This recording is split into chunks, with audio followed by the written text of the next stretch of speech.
Maqaa Abbaa, kan Ilmaa, kan Hafuura Qulqulluu, sadan Waaqa tokkoo. Ameen. Waaqayyoon kan jaallatanu, Waaqayyos kan isin jaallatu.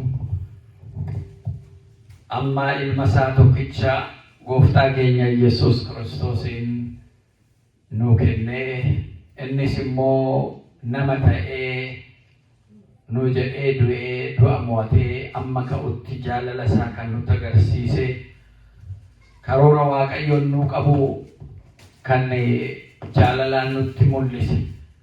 Maqaan isaa haa ulfaatuutii. Akkam bultanii, akkam jirtuu, akkam yoo nageessan. Maqaan Gooftaa keenyaa yeroo kana umurii keenya irratti kan nu dabalee guyyaa kanaan nu ga'e galanni isaaf haa ta'u. Kiristoos du'aa ka'eeraa.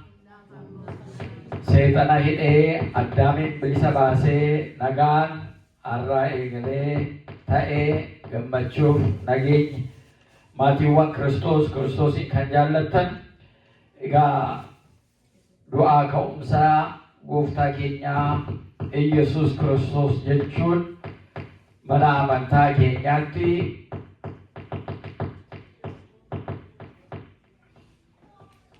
ayyaanota Gooftaa keenyaa Yesuus Kiristoos jira gurguddoota keessaa isa tokkodha.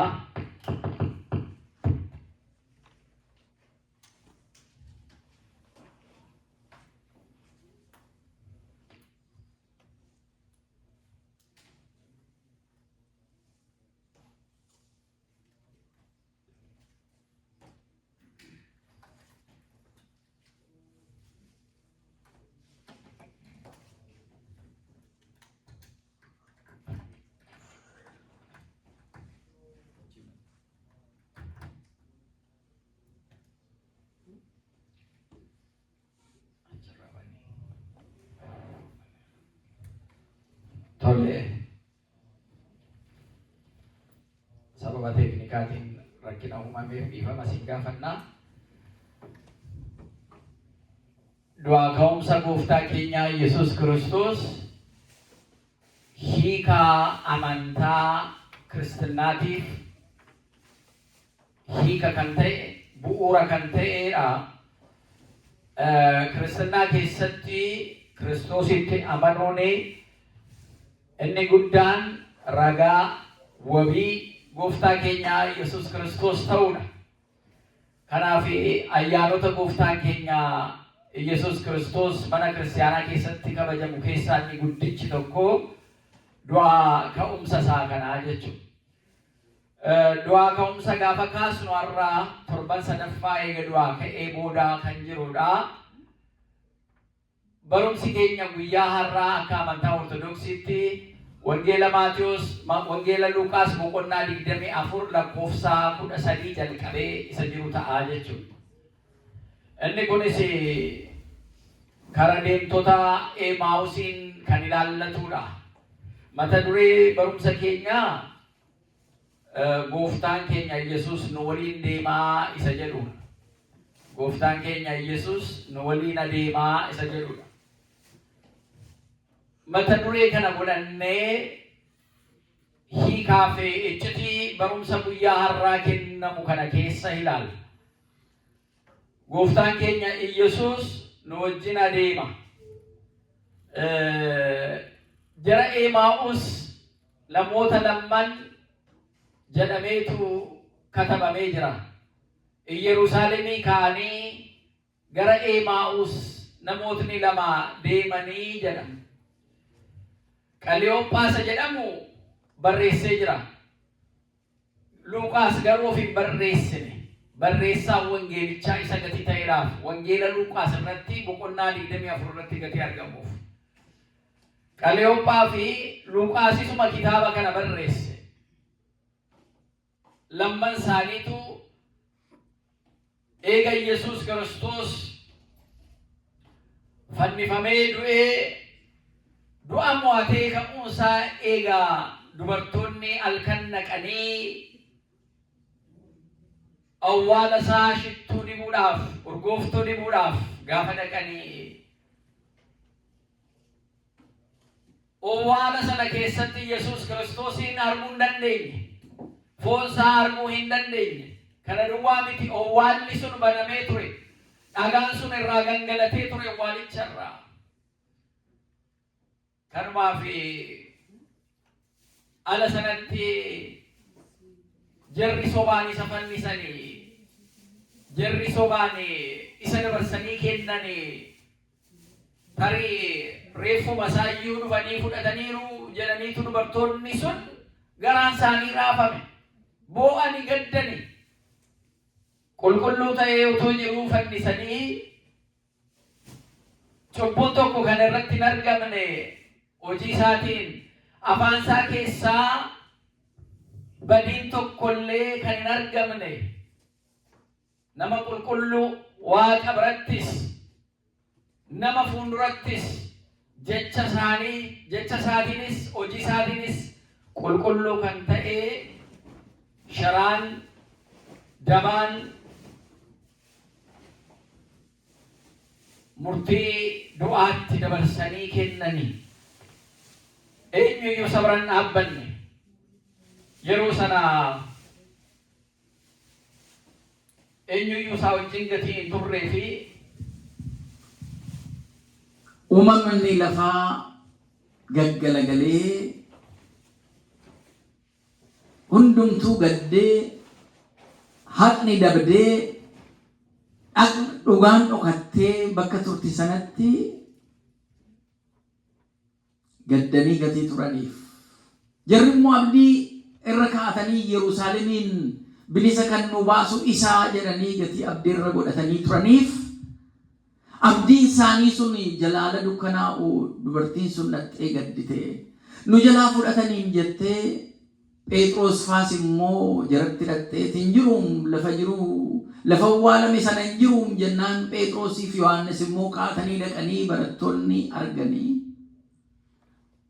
hin jiru as hin jiru jedhamee jarri kaan gara manaatti ala deebi'anu eegduudhuma biqiltuu naannoo sanaa fakkaatee Yesuus Kiristoos dubartii see murattee cimtee dukkana sana utuun sodaatiin garaa seerraa laphee seerraa isa barbaaddee hin jiru maaliin godha dhaqeen ture hin jiru jettee isa barbaaddee manatti hin deebine murattee kutattee fooni Yesuus hin barbaaddee gatii turteef Maariyaam jedhee waameetu sitti mul'ate. Wanti kun eega ta'e eega awwaalaa ka'e kana hunda eega dhaga'anis booda namoonni lamman kun Luqaasii fi Qaleyoophaan kana dhaga'anii gurri isaanii garuu karaa deemu gara maayilii 7 kan ta'u Yerusaalemii irraa haasa'aa deemu. Haasaa isaanii kana keessatti gaddatu ture.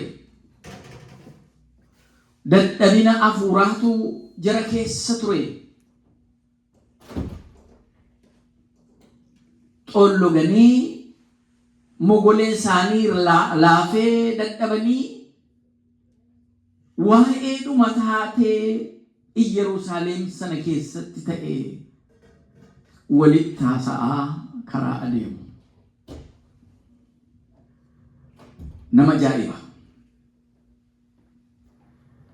Dadhabuun dhiisne, gadduu hin dhiisne, dadhabinas gaddis yoo jiraate waan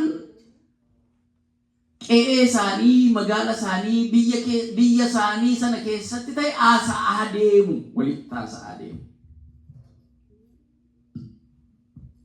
Al tokko nama hafuurawwaati ala jedhamnee of keenyu waan biyya keenya keessatti ta'aa jiru ta'uu deemu ta'utti jiru walitti haasa'uun nun ilaallatu jennee al tokko fudhanna. Nama hafuurawwaa jechuun qilleensarra nama jiru miti. Hawaasa keessaa nama ba'uudha. Uummata keessaa nama ba'u. Biyyatti dhalate kan qabu. Taatee biyya isaanii keessa waan ta'e sana haasa'u jarri kun. Jarri aangoorra jiranuu hangafoonni lubootaa sagalee Waaqayyoo beeku jarri jedhaman.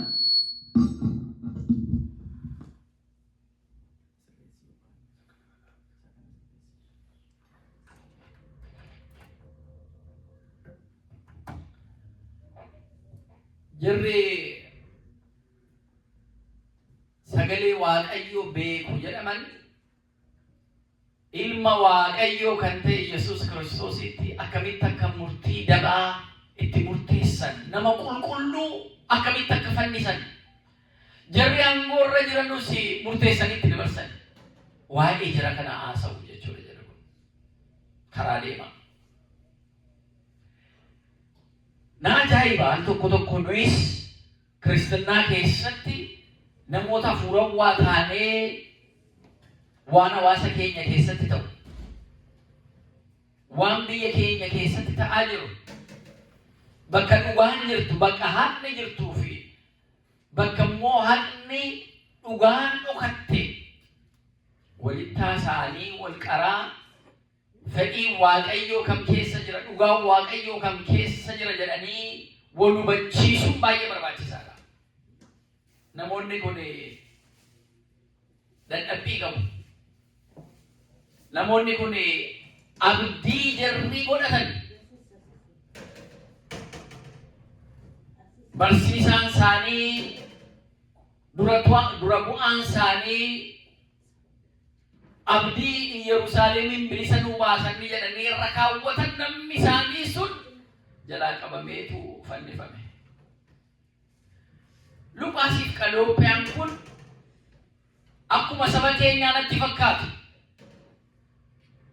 Sabni keenya yeroo baay'ee jireenya isaa keessatti abaluun bilisa na baasaa, abaluun bilisa na baasa jedhee namarratti abdii alalli godhatee gaggeessaan keenya abaluun alalli jedhu kan jalaa fannifamu, kan jalaa ajjeesamu, kan jalaa hidhamu, kan jalaa balleessamu meeqatu jira. Utuma qaraatti qabatuutu walitti dabarsee walitti himuu isamma keessa jirru keessa gaane. Kun amma siyaasa miti. Waa'ee biyya keenyatti ta'u, waa'ee magaala keessatti ta'u, saba keenya keessatti ta'u, waliin haasa'aa lafa dhugaan jallatte dhugaa bakkatti deebisuudhaaf haasa'aa waliin deemuun barbaachisaa ta'uu isaa nutti ibsa jechuudha. Luqaas Qaliyooppaan kana kan jarri gochaa jiran nama gaarii isa ture. Yerusaalem abdii isarratti godhattee nama ture.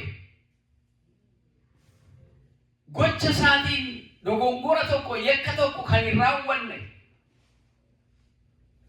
jecha isaatiinis nama kan hin oolne, nama gaarii jedhan.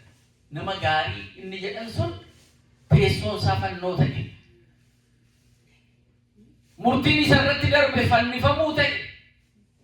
Namichi inni shiftaan, inni biyya saamu, inni uummata dararu, balleessaa adda addaa Yerusaalemiif naannoo isaatti inni geessisu barbaane shiftichi hiikame.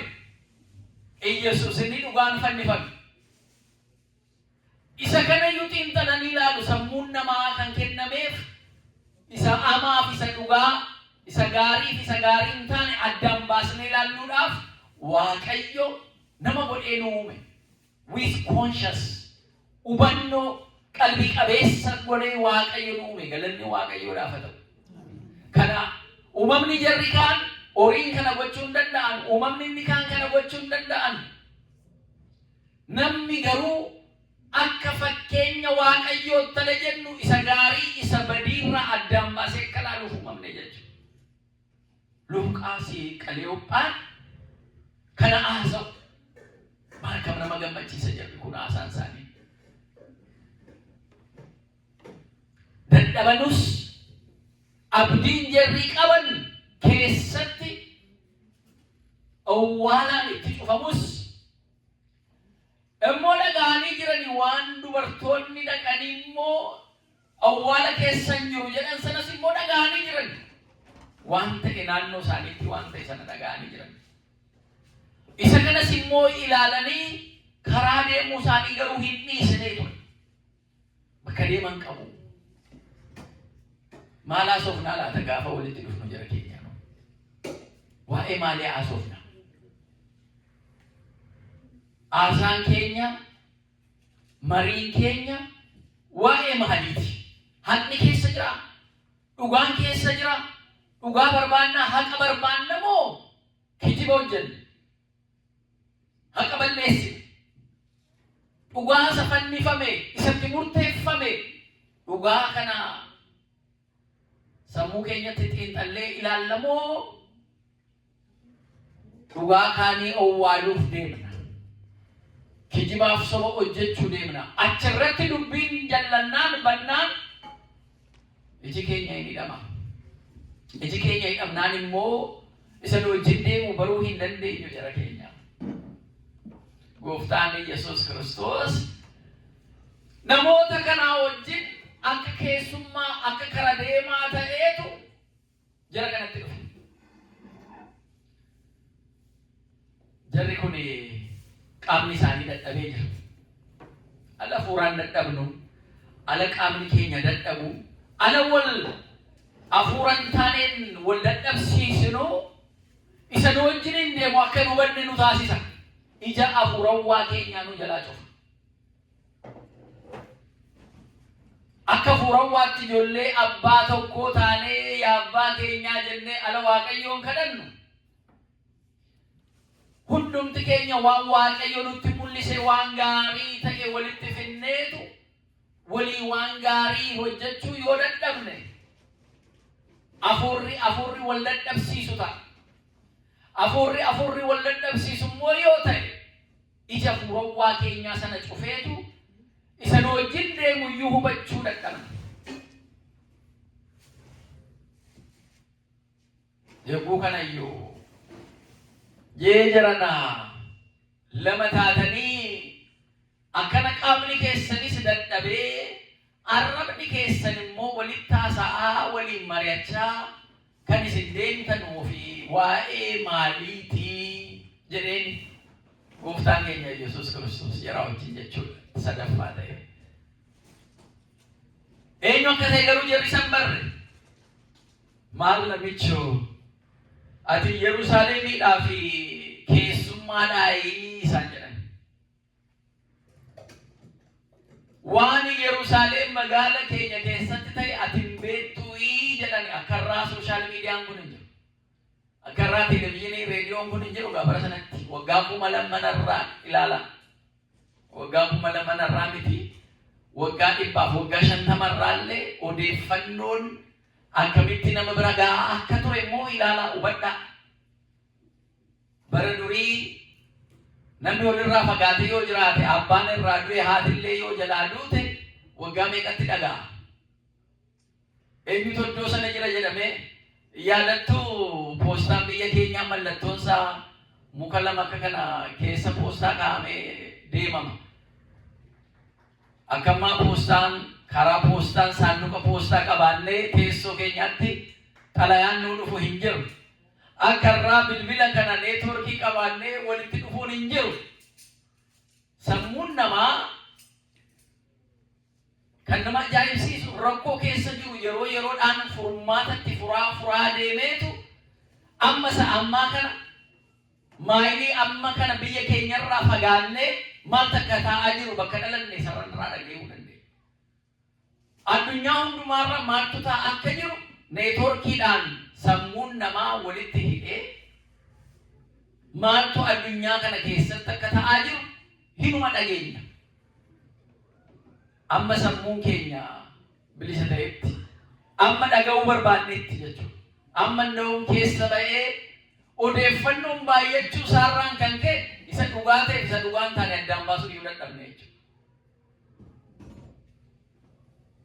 Isa kam inni dhugaan, isa kam inni kijibaa, inni sobaasa jedhu addaan baasuu dadhabne. Namni fagoorraa walitti dhufu bara durii footoo isaa kunoo abaluu wajjin dhufee ija kootiin argeen dhufee kunoo tilaa gaafa jedhu ijuma kootiin abbaa koo argite ija kootiin haadha koo argite maaloo jedhee akkuma ofii argetti gammadeetu jireenya maatii isaa sana dhaga'aa ture. Amma inni nafe footoo ala dhufu immoo dhaqee footoo wajjin ka'ee kunoo laa ka'ee dhufe abbaa kee wajjin haadha kee wajjin maatii kee wajjin jedhee immoo agarsiisa. Barri sunis hin darbe. Ammasuma teenyeetu biyya iddoo adda addaa isa jiru fuuldura irratti viidiyoo goonee waliin haasofna maatii wajjin. kunis qaroomina namaati. Odeeffannoo walii kennuudha. Barbaachisaas gatii ta'eedhaaf. Odeeffannoon akkaataa itti hiikamutu barbaachisaadha. Yesuus Kiristoosiin maal ati keessummaadhaan waan Yerusaalem keessatti ta'e hin dhageenye waan gidduu kana ta'e ati keessummaa eessaa dhufte jedhaniitu isa gaafatu. Du'a isaa isumatti himuudhaaf jiru jechuudha jedhu kun ilaala. Isumatti du'a isaa himuuf jiru isan barreega. Yesuus isaanii wajjin deemaa ture. Utuu jarri isan barin illee Yesuus Kiristoos isaanii wajjin deemaa ture. Maqaan isaa ulfaatu. Hubannees dhiisnees inni abbaa jaalalaa gatii ta'eef. Jaalalaan kan nuu kenname gatii ta'eef. Yoo cubbuu hojjennellee, yoo dogongora uumnellee, yoo sagaddisiisnellee inni nu duukaa deema. Abbaa jaalalaa, abbaa dhiifamaa, abbaa araaraa gatii ta'eef. Galanni isaaf haa ta'u. Hojii keenyaan miti kan as geenye. Hojii keenyaan miti kan dhaabbanne. Hojii keenyaan miti kan cimne akka arjummaa isaatti, akka dhiifama isaatti. Badii keenya hundumaa nuu dhiisee kottaa ijoollee koo nuun jedhee harka isaa fannoo irratti bal'iseetu nu haammate. Galanni isaaf haa ta'u. Jarri Emaa'us kun Luqaasiif Qaliyoophaan Gooftaan keenya Yesuus Kiristoos isaanii wajjin yoo jiraatellee isa ta'uu gatii hin barreef rakkina isaanii taatee magaala isaanii keessatti ta'e dubbii isee bilbiltuu yeroo sana qabaniitu haasa'aa turaniiti. Ati keessummaadhaan waan Yerusaalem kana keessatti magaala kana keessatti ta'e hin barree isaan jedhan. Mee maaltu ta'ee isaanii jedhee jara gaafate. Maali waa'ee namicha Yesuus isa Naazreet jedhamuuti ka nuyi waaqa biraa kan ergamee nuu dhufe Yerusaalemin bilisa baasa kan jennee itti amanne waaqa birattis nama birattis hojiinsaa waan gaarii kan ta'e yakka tokko cubbuun tokko kan isarratti hin argamne jedhan ragaa ba'anii waan beekan sana immoo ragaa ba'an. Jarri hogganootii fi hangafnootni lubootaa dabarsanii du'atti murteessan achirra dubbiin jirti. Du'atti murteessan nama cubbuun qabaanne nama qulqulluu du'atti murteessani. Nama badii tokko hin uumne jarri aangoo mootummaa irra jiranus mana Waaqayyoo keessa luboonni jiranus walitti dhufaniitu nama qulqulluu kanarratti du'a murteessani. Jara keenyaa naasofnaa nama haqni jalaa dhokate. Nama kijibaan sobaan ajjeefame, hidhame, dararame, rakkinni irra ga'e. Dhugaasaa hin baasnaa laata? Humna qabnaa? Humna malee hin ta'u. Beekumsa malee hin ta'u. Jabeenya malee hin ta'u. Waa'ee nama haqa isaatiif, dhugaa isaatiif falmatu. Dhugaasaa jalaa jallisanii isa ajjeesan. Dhugaasaa isa jalaa dhoksanii hidhan. Dhugaasaa jalaa dhoksanii qe'ee isaatii biyya isaanii buqqisanii fageessan. Waa'ee kanaa inaasofne yoo ta'e Kiristinnaan keenya iyyuu gaaffii keessa galaa jechuudha. Luqaasiif Qaliyoopphaan kanarratti waa'ee justice, waa'ee haqaa haasa'uun isaanii waan tokko jechuudha. Nama qulqulluu kana dabarsanii du'atti murteessanii dhugaan jallatte sammuun jara kanaa namni fannifame sun qulqulluu akka ta'e cubbuu akka hin qabaanne waan isa ajjeesisu waan isa fannisiisu akka hin qabanne hin beekuu turani. Abdii irratti godhatanii turani Yerusaalemiin bilisa nu baasa jedhanii. Achirratti immoo nafne kana duwwaayyuu miti. Nama kana nama qulqulluu dabarsanii kennanii ajjeesu duwwaayyuu miti. Waan immoo nu keessaa dubartoonni gara awwaala isaatti dhaqanii eegamuun ta'e guyyaa sadiidha. Kunoo awwaala keessa iyyuu hin jiru jedhanii amma immoo kunuu rakkina tokko jechuudha. Magaala sanatti ammas wanta haaraan dhufe jechuudha. Maaliif hayyoota isaanii keessa, beektota isaanii keessa, amantaa adda qabanii gaggeessitoota amantaa isaanii keessa owwaalamee owwaan isaa immoo kan duwwaan tafe hin jiru. Achumatti tortoree lafeensa achumatti biyyoo ta'e hafe malee kan du'a mo'atee ka'e hin jiru. Gatii kanaa gooftota kan jedhaman keessa hundeeffama amantii kamiyyuu yoo fiddan jara duraan turan keessaas yoo laaltan waggoota dheeraa lakkoofsisaniiru yoo jettan owwaalli isaanii duwwaatti nafne achuma lafa owwaalaman sanatti asitti owwaalaman jedhanii todorma sana jira.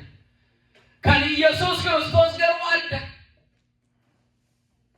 Owwaalame akkuma namaa fannifamee gatii du'e fannoo irraa buusanii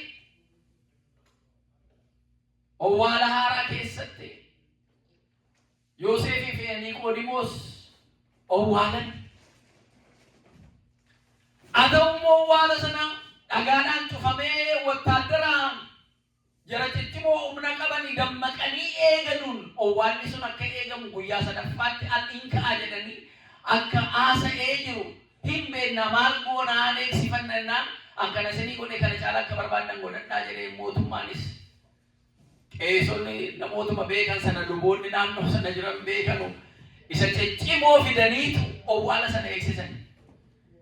Eegumsi tika sanaan godhame dhagaan owwaala sanarra kaa'ame biyyoon owwaala sanatti guutame Yesuus Kiristoosin qabuu hin dandeenye maqaan isaa ulfaatu du'a mo'atee gad dhagaa sana ofirraa fonqolchee biyyoo sana ofirraa urgufee jara eegdoo sana kuffisee wal ka'e maqaan isaa ulfaatu.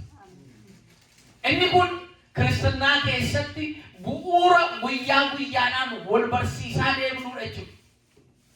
Namoonni tokko akka Toomaas namni du'e akkamitti ka'a eega duutanii boodan tortortuuti akkamitti kaatu jedhanii jireenyi lafuma kanarra argannee dhabnee baanee buunee waan itti dhamaanu kanaan raawwata kan jedhamu jiru. Akka Kiristinnaatti immoo Yesuus seenaa kana jijjiire jechuudha. Kana miti awwaala mo'attanii akkan awwaala mo'adhee kan isinis immoo ana wajjin owwaala mo'attanii kaatu injifattanii kaatu jireenyi owwaala booda jira du'a foonii kana booda jireenyi bara baraa jireenyi lubbuu jiraanuu jedhee nutti agarsiise galanni isaaf haa ta'u. Jarri Emaa'us utuu deemanii wanta haaraa kana walitti maa deemaa kunoo dubartoonni owwaalli isaa duwwaatti tafeera jecha haasa'aati jiru. Kana haasofnaa ittiin jedhaniitu haasa'anuutu bakka deeman sana namoonni lamman kun qe'ee isaanii ala ga'an. Gooftaan keenya Yesuus ammas utuu jaratti of hin mul'isin akkuma keessummaa sadaffaa gati ta'eef kara deemaa sadaffaa gati ta'eef jara darbee deemuudhaaf gaafa inni tattaafatu maaloo jedhanii aduun dhiyuu keessatti dukkanni dhufaa jira yaa gooftaa maaloo yaa keessummaa nana nu wajjin bulii isaan jedhan kottu nu si keessummeessinaa jedhan akkuma uummanni keenya keessummaa keessummeessu jechuudha. Uummanni keenya keessummaa keessummeessu dhala isaarraa fudhateetu manni kan rabbiiti nyaati kan rabbiiti kottaa bulaa jedheetu keessummaa mana isaatti keessummeessa. Tarii keessummaan kun isa kara deemtonni Emaa'uus argatanii ija isaanii banee iccitii isaanii ittimee deemuu kanaati moo tarii keessummaa ta'anii dhufanii abbaa manaa baasanii mana dhaalanii qabeenya dhaalanii jiraachuudhaaf jara inaaffiidhaan guutamanii fedhii fooniitiin guutamanii dhanni jedhu gaaffii biraa jechuudha. Maaliif namoonni baay'een keessummaa mana isaaniitti keessummeessuurraa kan ka'e keessummaan sun mana isaanii saamee kan jalaa deeme meeqa jedha. Kan mana isaanii galee ba'uu didee qe'ee isaanii galee ba'uu didee abbaatti ta'a jedhee jira abbaa manaa sana jira abbaa biyya abbaa qe'ee sana buqqise meeqatti jira. Inni kun ija adda addaatiin ilaalamuu danda'a. Keessummaan inni nama jarri karaa deemaa Emaa'uus deeman kun hin garuu gaafa kanatti manii karaa isaanii gara qe'ee isaanii utuu hin ga'in dura maal isinii namni kun kitaaba Musee keessaa jalqabee Isaayyaas raajotaan jalqabee Waaqayyo akkamitti nama fayyisuudhaaf akka jiru abdii isinii kenne kitaaba keessatti isa barreeffame. Isaayyaas boqonnaa 53 irratti cubbuu keenyaaf dabarfamee akka kennamu kan inni haasa'e, kan inni isinitti himaa ture, isin barsiisaa ture. Akkamitti yaadachuu dadhabdani? Raajonni waa'ee isaa dubbatan. Kakuu moofaa keessatti kan jiru waa'ee isaatti Museen waa'ee isaa dubbate. Isa kan akkamitti hubachuu dadhabdani? Akkamitti gadditu? Innuu isinitti himne guyyaa sadaffaatti mana kana jigsaa jedhee, guyyaa sadaffaatti mana kana deebisee ijaaraa jedhee isinitti himaan turre. Akka dabarfamee kennamu, akka du'u, akka mo'atee ka'u isinitti himaan turre. Kanaafaa akkamitti dagattan? Kanaafaa dagachuu waan hin qabaanne amma dubartoonni jedhan isa jettan san hubachuu amanuu qabdu turtani malee ajjeefamuusaa fannifamuusaa sana duwwaa miti kan amanuu qabdani. Akka du'a mo'atee guyyaa sadaffaatti ka'u isinitti himaa ture kan hubachuu qabdanii turtanii jedheetti meetu qalbiin isaanii, ayyaanni isaanii, miirri isaanii hubachuu jalqabe. Akkamitti hubachuu dadhabne? Akkamitti abdii kunne? Akkamitti guyyaa jimaataa sana irratti hafnee? Akkamitti guyyaa sanbataa gammachuu sana utuun gammadiin hafnee jiran hubachuu gaafa jalqaban qe'ee isaanii ga'an. Qe'ee isaanii ala ga'an darbee deemuu gaafa inni jedhu maaloo daraa gooftaa galgalaa'ee jira, aduunis lixaa jirti, nu wajjiniin bulii isaan jedhan. Kanaan booda gaafuma daraa maaloo arrammaa nu darbitee hin deemtu keessummaa keenyaa jedhan. Nama keenya fakkaatu namoonni Luqaas Qaleyoophaan kun keessummaa maaloo jedheetuma namni keenya manatti nama waama. Nama beekus nama hin beeknes keessummaa Rabbiiti jedhee waama. Keessummaan kun jara wajjin mana isaaniitti wal seene. Yogguu kana waan manni qopheessee nyaata fidanii fi dhiyeessan waliin nyaataaf ta'an. Yeroo kana nyaata kana kaasee eebbisee jaraaf gaafa kennu iji isaanii baname jedha. Maal isaanii baname? Sila jaamaa turanii namoonni kun? Jaamaa turanii? Maal jechuun? Ija laphee isaanii, hubannaa isaanii. Jara keenya ala baay'ee iji keenya lamma kun inuma argamu, inuma deemna. Garuu iji keenya inni keessaa kun yoo baname malee waan keessa jirru, waan itti deemaa jirru, waan ta'aa jiru hubachuudhaaf waan ija keenya sadaffaa kana nu hubanuu barbaachisa jechuudha. Ija fuurawwaa keenyaa nu hubanuu barbaachisa jechuudha. Jarri kun jaamaan turre, arguu jara dadhabaniin turre. Garuu iji isaanii akka isa hin hubanne ta'anii jiru. Tuutuunuma wajjin jiranuu jechuudha. Kanaaf nyaata sana eega eebbisee kenneefi booda iji isaanii baname. Ana iji isaanii banamuun immoo jalaa dhokate. Hubachiisee jira gatii ta'eedhaaf. Itti mee jira gatii ta'eedhaaf. Dadhabbiina isaanii sanarratti cimina kenneefi jira gatii ta'eedhaaf. Maatiiwwan Waaqayyoo. Dadhabbiinni keenya eessarra jira? Jireenya fuurawwaa keenyaan dadhabbiinni keenya eessarra jira? Jilgeeffatanii Waaqayyoon kadhattanii gaafattuuni. Cimina akka argannu, iji keenya akka banamu, guyyaa jimaataa yeroo rakkoo, yeroo gidiraa, yeroo aduun dukkanoofte sana duwwaa utuu hin ta'in, guyyaa sanbataa immoo du'a yeroo inni mo'atee ka'e sanas akka laallu abdii godhan. Rakkinni tokko tokko ala dhufu, rakkina sana ilaallee guyyaa jimaataa nutti ta'ee boonyee mogoleen keenya dadhabee boodatti jennee afuudha moo guyyaan jimaataa akkuma dhufe guyyaan sanbataa immoo itti gammannu, dhagaan irraa gangalatu, owwaan libanamu, eegdotni isa qabu yeroo dadhabanii humna isaa simboo isaatiin yeroo inni qabu jira jennee sabdanna jira keenya. Waa baay'ee jireenya keenya keessatti jireenya fuurawwaa keenyaa gadi nu jalaa qabuu fi diinni seexanni karaa adda addaatiin nu qorata. Jireenyi dhuunfaa keenyaa waan yaadne akka galmaan hin geenye guyyaa guyyaadhaan sa'a sa'aatiidhaan seexanni gufuu nu fuuldura keenya.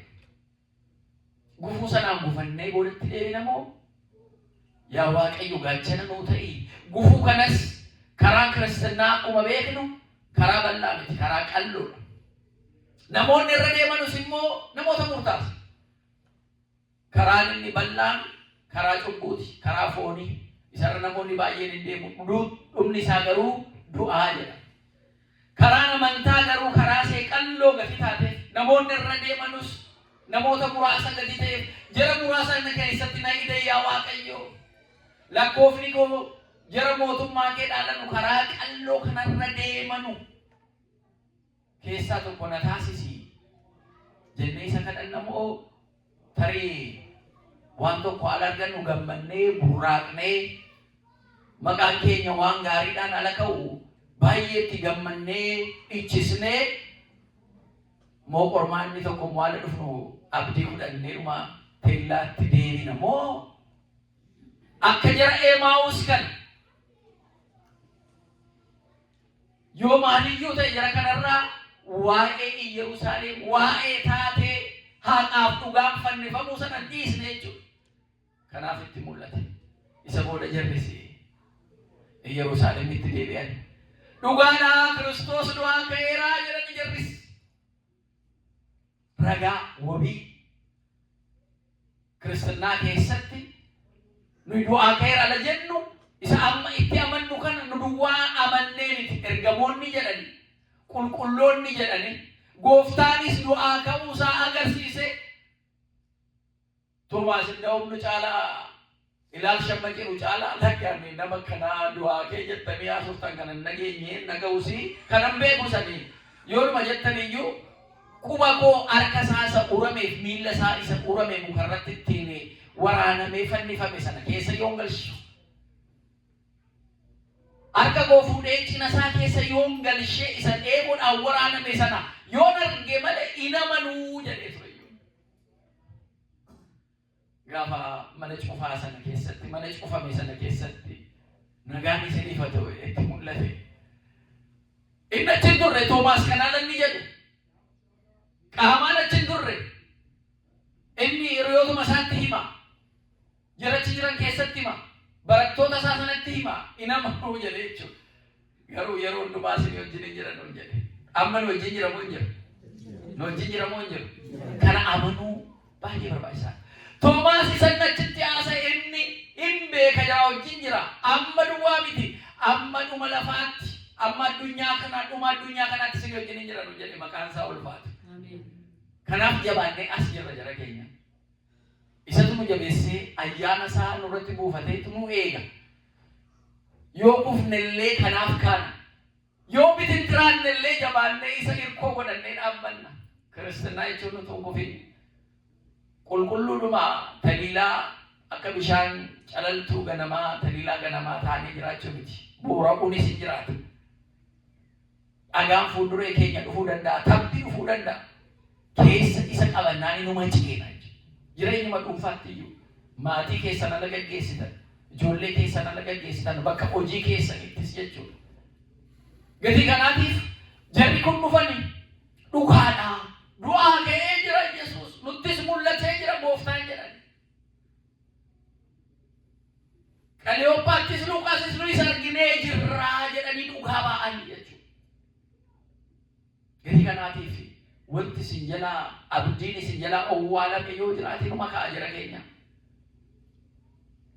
Abdiin jireenya keessaniif qabdan mana oddoo biraa deemuun barbaachisu. Waaqayyoon qabannaan mana Waaqayyoo keessatti deebii argattu obsitanii yoo eegdan. Abdiin al tokko tokko nama jalaa duumessaan gaaddisameetu akka mul'anne ta'uu danda'a. Inumatti ba'amaa jechuudha. Yaadattu haadha manaa lubicha Zakkaariyaas jedhamu eega dulloomee lafa guuree booda eega haati manaas dulloomtee booda ilma godhattaa ittiin jedhee maal ilma godhattanaan jettaa ta'u dur ture kan isa kadhachaa ture malee amma miti ittiin jedha ergama Waaqayyooti. Fedhii foonii koo amma koo dadhabee jira. Haati manaa koos dadhabdee jirti. Indeessi yoo jedhamellee bara dubartiin da'uu dandeessutti deessi malee umurii irraa deemee booda bara kana waan qabraan dhufe naan jettee natti hinta. Garuu kan immoo kan lafarra jiru kan foonii akkamitti wallaataatti hin jedheetu. Qocholloo ergama waaqayyootiin qabe akkana qochol ta'e beekumsi kee kanaa eega dullomanii booda ijoollee godhachuu hin danda'amu jettee kan kee fooniin kun immoo ani immoo waaqa biraan ergamee dhufe an Gabrieliin jedhama. Wanti kun immoo amma ta'utti afaan keennatti naan dubbatte kun si jalaa cufama.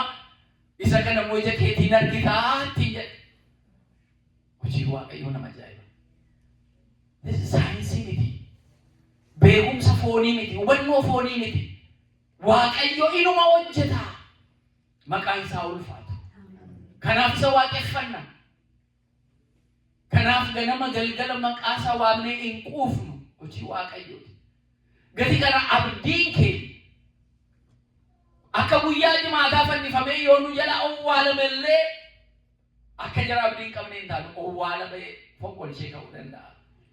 Akka sabaattis, akka biyyaattis, akka nama dhuunfaatti tokkos karooraa fi haqa hawwii fi waan nu keessa waaqayyo kaa'e amma arginutti kan amma argitutti hin duututti hin jedhe. Kanaaf waaqayyo ija keenya nu banee gooftaan keenya Yesuus nu wajjiniin akka jiru sabarree qulqulloota isaarratti akka bulee galateeffatame nurrattis immoo bulee akka galateeffatu fedhii isaa nuuf haa ta'u. In turani jarri kun na faarfachaa turani. In turani jarri kun maqaa koo lallabaa turani. In turani jarri kun maqaa kootii walitti qabamanii turani. Amma garuu hin jiranu jechuudha waaqayyo nu hambisu. Amma dhumaatti immoo nu cimsee ija keenya banee inni akka nu wajjin hin jiru ala arginu isa nu wajjin jiru isa diina keenya wajjin jiru irraa kamtu caala? Isa nu wajjin jiru caala jara keenya. Isa nu wajjin jiru ija keenya banamuu duwwaan. Kitaaba moofaa keessatti kakuu moofaa keessatti bakka baay'ee jira. Yeroo nu daangeessa isa baranne laphee keenya irratti bulshee firee 30-60 akka agarsiisnu fedhii waaqayyoo nuuf haa ta'u.